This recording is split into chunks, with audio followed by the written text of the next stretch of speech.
وقت کا خیال رکھیے حاجی صاحب، ہے نا؟ ماشاءاللہ برا نہیں مانتے ہیں، اس میں کوئی شک نہیں ہے، کیونکہ ہم لوگوں کے بیچ میں کافی باتیں ہوتی ہے اور اصطلاحی باتوں پہ انہوں نے کبھی برا بھی نہیں مانا، اور ماشاءاللہ آج کافی خوشی ہوتی ہے کہ حاجی صاحب سے پہلی بار ملاقات ہوئی تھی اور پہلی ہی ملاقات میں جو ہے ان کو چند باتیں بتائی جس کے بنا پہ اس دن سے جو ہے آج تک جو ہے اللہ کے فضل و کرم سے کبھی نماز میں ناغہ نہیں کرتے ہیں۔ ابھی ان کی طبیعت خراب چل رہی ہے، یہ کیا کرتے ہیں معلوم ہے؟ نماز پڑھتے ہیں، وہ باہر میں جو وہ ہے نا اس پہ لیٹ جاتے ہیں، جب تک یہاں سے نماز مکمل کر کے نہیں ہو جاتی ہے تو جاتے نہیں ہیں۔ یہ بھی ایک محبت ہے، ٹھیک ہے؟ اللہ تعالیٰ کی بارگاہ میں دعا ہے کہ ہم سب کے دلوں میں ایسی ہی محبت عطا فرمائے، دین کی بھی، علماء کی بھی اور شریعت کی بھی، اور اس محبت کو ہمیشہ قائم و دائم عطا فرمائے۔ تو میں آپ کو یہ بتا رہا تھا کہ سرکار کائنات صلی اللہ تعالیٰ علیہ وسلم کی جب 25 سالہ زندگی ہوئی، جب وہاں پہ گئے اور وہاں پہ جانے کے بعد جب حالات کو دیکھا، حالات کو دیکھنے کے بعد جب وہاں سے آئے تو خدیجہ، خیال رکھیے گا، 2 شوہر سے وہ محروم ہو چکی تھی۔ حضرت خدیجہ کی جو ہے 2 شوہر کا انتقال ہو چکا تھا پہلے ہی۔ کتنے شوہر کا؟ 2 شوہر کا۔ کسی عورت کا ایک شوہر اگر انتقال ہو جائے تو دوبارہ گوارہ نہیں کرتا دل کہ میں دوسری شادی کروں۔ اس کی وجہ کیا ہوتی ہے کہ وہ عورت جو ہے ٹوٹ جاتی ہے، عورت ٹوٹ جاتی ہے اندر سے۔ مگر حضرت خدیجہ نے 2 شادیاں کی اور 2 شادی کرنے کے بعد دونوں شوہر کا انتقال ہو گیا۔ پھر ان کے جو ہے انہوں نے ایک روز خواب میں، حضرت خدیجہ نے خواب میں دیکھا کہ ان کے گود میں جو ہے چاند اور ستارے اتر پڑے ہیں۔ کیا دیکھا؟ چاند اور ستارے آپ کے گود انور میں اتر گئے ہیں۔ تو حضرت خدیجہ کو رہا نہیں گیا، کسی طرح سے رات گزری، رات گزرنے کے بعد اپنی جو خاص سہیلیاں تھیں ان کو بلایا اور ان سے کہا یہ بات، بولے کہ بھائی اس معاملات میں ہم کیا جانتے ہیں، تمہارا چچا زاد بھائی جو ہے نا وہ بہت بڑا توریت انجیل کے جو ہے عالم ہیں، ان سے کہو، وہ بتائیں گے۔ جب ان سے پوچھا گیا تو بولے اے خدیجہ تیری 3ری شادی ہونے والی ہے۔ کیا کہا؟ تیری 3ری شادی ہونے والی ہے، اور وہ بھی ادھر ادھر سے نہیں بلکہ پیغمبر اعظم محمد صلی اللہ علیہ وسلم سے ہونے والی ہے۔ صرف شادی کی بشارت نہیں دے رہے ہیں بلکہ شادی کے ساتھ ساتھ سرکار کی نبوت کا بھی بشارت دے دیا کہ وہ نبی بھی ہیں۔ بولے میں نہیں کروں گی، کیونکہ میں 2 شوہر سے پہلے ہی ہاتھ دھو چکی ہوں، میرے 2 شوہر پہلے انتقال ہو چکے ہیں۔ مگر جب پیغمبر کی بات سنی، محمد کی بات سنی صلی اللہ علیہ وسلم، جب پیغمبر اعظم نبی آخر الزمان کی بات سنی تو حضرت خدیجہ کی زبان خاموش ہو جاتی ہے، اپنے خادمہ خاص کو بھیجتے ہیں اور ساتھ میں میسرہ پھر ساتھ میں آتے ہیں اور سرکار کی بارگاہ میں پیغام نکاح پیش کر دیتی ہیں۔ پیغام نکاح پیش کرنے کے بعد سرکار نے کہا ٹھیک ہے میں اپنے چچا ابو طالب سے پوچھ کر کے پھر بتاؤں گا۔ سرکار سے جب کہا گیا، سرکار نے جب حضرت ابو طالب سے کہا گیا، ایک زبان عقیدت کی ایسی ہوتی ہے کہ بے ادب نام لینا بھی جو ہے نا گوارا نہیں ہوتا۔ ابو طالب کے تعلق سے آپ ذہن میں بات گونج رہی ہوں گی کہ حضرت بار بار ابو طالب کا نام لیتے ہیں، ہر شخصیت میں حضرت لگاتے ہیں مگر ابو طالب میں کیوں نہیں لگاتے ہیں؟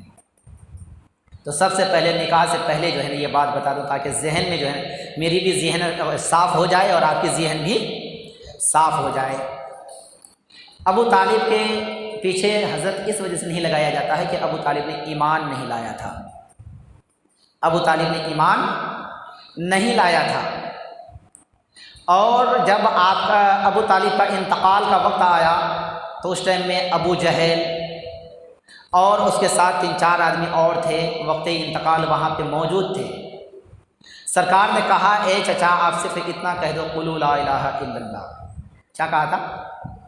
آپ پڑھ لیجئے قولوا لا الہ الا اللہ، یعنی کہ صرف اللہ کی وحدانیت کا آپ اقرار کر لیجئے، آپ کی مغفرت کی ضمانت میں لیتا ہوں۔ جیسے ہی یہ بات کہی ابو جہل نے کیا کہا کہ اے ابو طالب خیال رکھیے گا کہیں ایسا نہ ہو جائے آپ اپنے باپ دادا کے دین سے پھر جائیں۔ تو ابو طالب نے کہا کہ اے بھتیجا محمد، میں ایمان تو لے آتا مگر میں اپنی قوم کو دیکھ رہا ہوں کہ میری قوم مجھے کیا کہے گی، میری قوم مجھے کیا کہے گی۔ قوم کو دیکھ کر کے وہ جہنم میں جانا تو گوارا کیا مگر ایمان لانا گوارا نہیں کیا۔ جس پیغمبر اعظم علیہ السلام سے ابو طالب اتنی محبت فرمایا کرتے تھے کہ وہی ابو جہل ہے، وہی ابو لہب ہے، وہی عتبہ شیبہ ہے، جب پیغمبر اعظم علیہ السلام کی ذات اطہر پہ کسی بھی طرح سے کوئی تکلیف پہنچانا چاہتا تھا تو وہی ابو طالب جو ہے ڈھال بن کر کے کھڑے رہا کرتے تھے، ہر بات کو مانا کرتے تھے۔ مگر جب ایمان لانے کہا، کلمہ طیبہ پڑھنے کے لیے کہا تو وہ پڑھنے سے انکار کر گئے۔ اپنی قوم کو دیکھا جس کے بنا پہ وہ جہنم میں چلے گئے۔ ہاں، جہنم میں جائیں گے اور گئے، اور جہنم کی آگ جلائے گی بھی، اور انہیں سزا بھی ہو رہی ہے اور ہوگی، مگر اوروں کی طرح نہیں ہوگی۔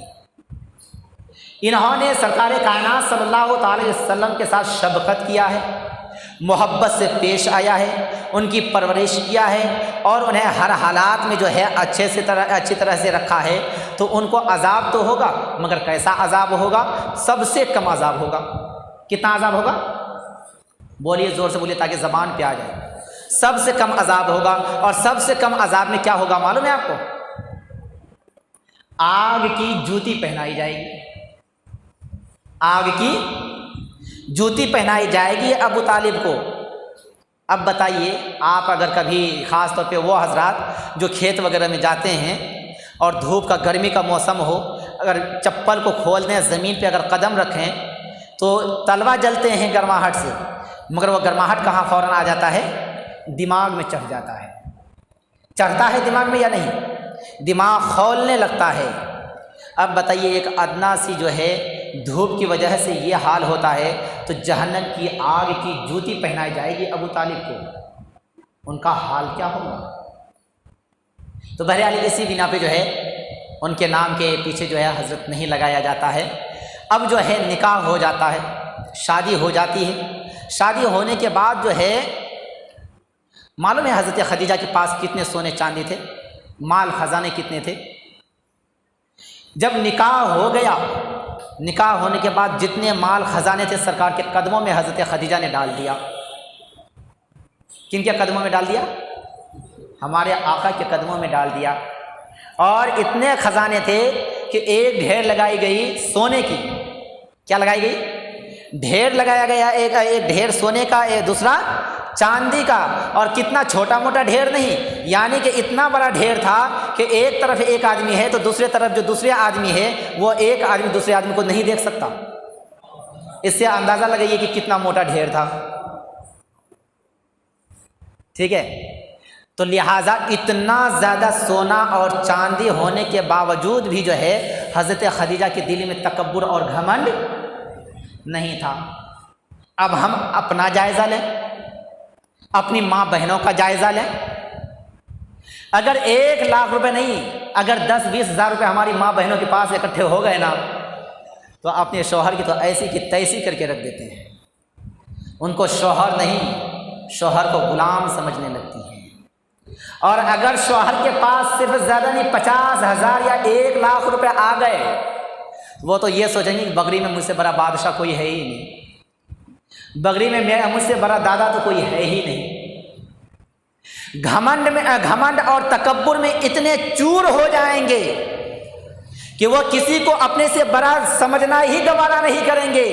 مگر قربان جائیے شہنشاہ کون و مکان کے، وہ زوجہ محترمہ کے جن کے 2 شوہر پہلے انتقال کر چکے تھے، تیسرے شوہر نامدار مدینے کے تاجدار، دونوں جہاں کے مالک و مختار جناب محمد رسول اللہ صلی اللہ تعالی علیہ وسلم کی زوجیت میں آتی ہیں، تو آنے کے بعد جو حضرت خدیجہ سب سے پہلا کام کرتی ہیں وہ یہ کام کرتی ہیں کہ سارا مال سرکار کے قدموں میں ڈال دیتی ہیں۔ سرکار فرماتے ہیں کہ اے خدیجہ، یہ مال تیرا ہے، تو اپنا مال کو اپنے حوالے رکھ۔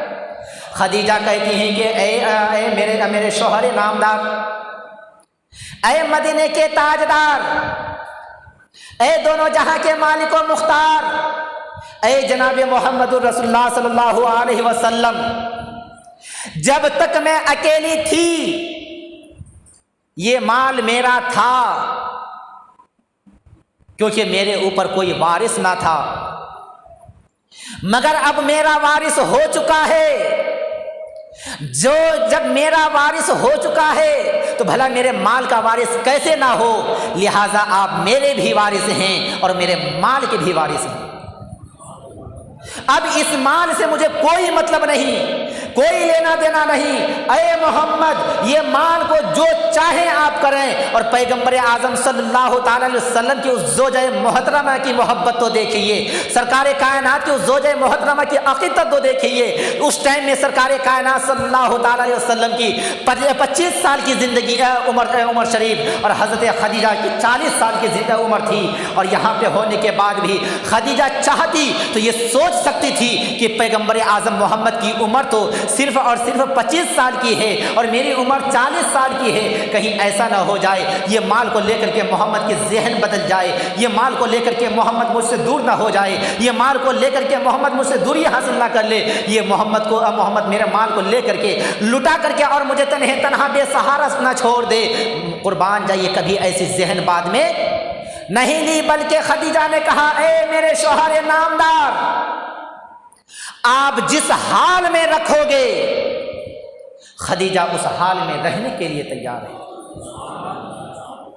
یہ نہیں کہا کہ میں نے مال دیے ہیں، میں نے آپ کو امیر بنائے ہیں، میں جیسے چاہوں گی ویسے آپ کو رہنا ہوگا۔ اگر میری ماں اور بہنیں سنتی ہیں تو وہ غور سے سن لیں کہ آپ کا بادشاہ آپ کے شوہر ہیں، آپ کے آقا آپ کے شوہر ہیں، آپ کے مالک آپ کے شوہر ہیں۔ آپ اپنے شوہر کا مالک بننے کی کوشش مت کیجیے، آپ اپنے شوہر کا بادشاہ بننے کی کوشش مت کیجیے، آپ اپنے شوہر کو غلام بنانے کی سوچ چھوڑ دیجیے۔ اور جب تک عورتوں کی اندر یہ عادت پائی جائے گی کہ اپنے شوہر کو شوہر نہیں غلام بنا کر کے رکھنے کی کوشش کریں گے، اپنے شوہر کو شوہر نہیں خادم بنا کر کے رکھنے کی کوشش کریں گے، قسم ہے رب کعبہ کی وہ قوم بھی تباہ و برباد ہو جائے گی۔ اور اس گھر کے اندر، جس گھر کے اندر عورت کو مالکہ بنایا جائے، جس گھر کے اندر اور مرد سے زیادہ عورت کو عزت دی جائے، وہ گھر تباہ و برباد ہو جائے گا۔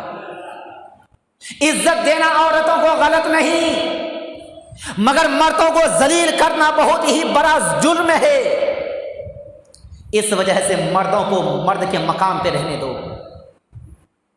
تم مانو گی تب بھی اور نہ مانو گی تب بھی رب کعبہ نے تمہارے اوپر مردوں کو حاکم بنایا تھا، بنایا ہے، مرتے دم تک بنا ہوا رہے گا۔ تمہارے کہنے سے وہ تمہارا غلام نہیں ہو جائے گا، تمہارے کہنے سے وہ تمہارا غلام نہیں ہو جائے گا، تمہارا کہنے سے وہ تمہارا نوکر نہیں ہو جائے گا، کیونکہ انہیں مقام رب کعبہ نے عطا فرمایا ہے۔ مگر آج کے حالات کیا ہیں؟ اگر شوہر 10 منٹ لیٹ آ جائے، مولانا صاحب کے پاس بیٹھ جائے، کوئی اچھے علماء کے پاس بیٹھ جائے، یا کوئی بزرگوں کے پاس بیٹھ کر کے اچھے برے حالات کی جائزہ لینے لگیں، تو بیوی کیا کرتی معلوم ہے محترمہ؟ مین گیٹ پہ کنڈی نہیں لگاتی، تالے لگا دیتی۔ کنڈی کھٹکھٹایا، کھولو۔ کون؟ میں ہوں۔ ارے کون میں تمہارا شوہر ہوں۔ چلو تیرے شوہر کی ایسی کی تیسی، 10 بج گئے اب تک تم تھے کہاں؟ نماز عشاء 8 بجے اذان ہوئی، 8:20 میں نماز ہوئی، 8:45 بجے تک تم فری ہو گئے، 10 کیسے بجے؟ اللہ کے بندی، اگر تو چاہتی تو دروازہ کو کھول کر کے شوہر کو داخل کر کے اور اس کے بعد پیار اور محبت سے بھی پوچھ سکتی تھی، پہلے سلام کر لیتی، پہلے خبر و خیریت پوچھ لیتی، پہلے حالات کا جائزہ لے لیتی۔ اے میرے شوہر، کہیں آپ کسی مصیبت میں گرفتار تو نہیں ہو گئے تھے؟ آپ کے اوپر کوئی پریشانی تو نہیں آ گئی تھی؟ آپ کہیں مصیبت میں نہیں آ گئے تھے؟ کوئی معاملہ بات نہیں، کہیں آپ اچھے برے حالات میں تو نہیں پھنس گئے تھے؟ کوئی مطلب نہیں، بلکہ وہاں وہاں پہ اپنی طاقت اپنے زور قوت کو دکھانا شروع کر دیتی ہیں، مگر یاد رکھ لیجئے گا جنہوں نے بھی ایسا کیا ان کی زندگی بھی تباہ و برباد ہے، ان کی آخرت بھی تباہ و برباد ہے۔ اگر واقعی میں آپ کو اپنے شوہر سے محبت ہے اور شوہر کو واقعی میں اپنی بیوی سے محبت ہے تو آؤ پیغمبر اعظم سے سیکھو۔ پیغمبر اعظم کی 25 سالہ زندگی ہے، خدیجۃ الکبریٰ کی 40 سالہ زندگی ہے۔ جب خدیجہ نے اپنے شوہر سے اپنے محمد سے نکاح کرتی ہے، خدیجہ جب سرکار سے بیاہ کرتی ہے، بیاہ کرتے ہی کیا کرتی ہیں؟ سارے مال کو پیغمبر کے قدموں میں ڈال دیتی ہے۔ اے پیغمبر اعظم، چاہو تو اس مال کو رکھو، چاہے تو لٹا دو، مر قربان جائیے، شوہر بھی ہو تو ایسا ہو، امتحان لینے والا شوہر بھی ہو تو ایسا ہو، مرد بھی تو ایسا ہو۔ جیسے ہی خدیجہ نے کہا کہ اے شوہر، اے محمد، چاہو تو رکھو، چاہو تو لٹاؤ، کیا کہا خدیجہ نے؟ مال کو چاہو تو رکھو، چاہو تو لٹاؤ۔ محمد نے بھی کرا کیا صلی اللہ تعالی علیہ وسلم، کہا کہ دیکھتے ہیں ہماری بیوی کا دل بھی کتنا بڑا ہے، کیونکہ شروع سے یہ جو ہے مہارانی بن کر کے رہی ہے، آج یہ غربت برداشت کر پاتی ہیں یا نہیں؟ اتنے مال، سونے چاندی زواہرات اور پیسے وغیرہ بہت لے کر کے آئے تھے، سب کو سب راہ خدا میں صدقہ کر دیا۔ کیا صدقہ کر دیا، یہاں تک کہ اپنے گھر میں کھانے کے لیے کچھ نہیں رکھا، سب کو صدقہ کر دیا۔ خدیجہ کے چہرے کا رنگ تک نہیں بدلا، خدیجہ کے چہرے کی جو مسکراہٹ تھی اس میں ذرہ برابر بھی تبدیلی نہیں آئی۔ اس ٹائم میں بھی خدیجہ کہتی ہیں اے محمد میرے شوہر، آپ جس حال میں رکھو گے خدیجہ رہنے کے لیے تیار ہے، آپ کی خوشی میں میری خوشی ہے، آپ کی رضا میں میری رضا ہے، مجھے اس سے زیادہ کیا چاہیے کہ مجھے اگر شوہر ملا تو محمد جیسا ملا، مجھے شوہر ملا تو امین و صادق جیسا ملا، امانت دار ملا، خیانت دار نہیں ملا۔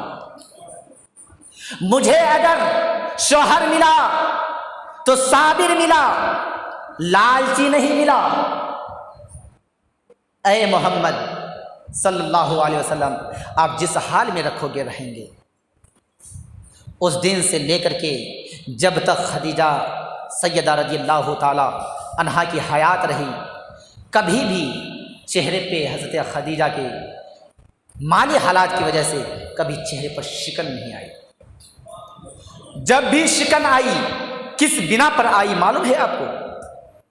صرف اس بنا پر آئی کہ سرکار کو اداس دیکھنا نہیں چاہتی تھی، سرکار کو اداس، سرکار کے چہرے انور پہ مرجھایا ہوا چہرہ دیکھنا گوارا نہیں کرتی تھی۔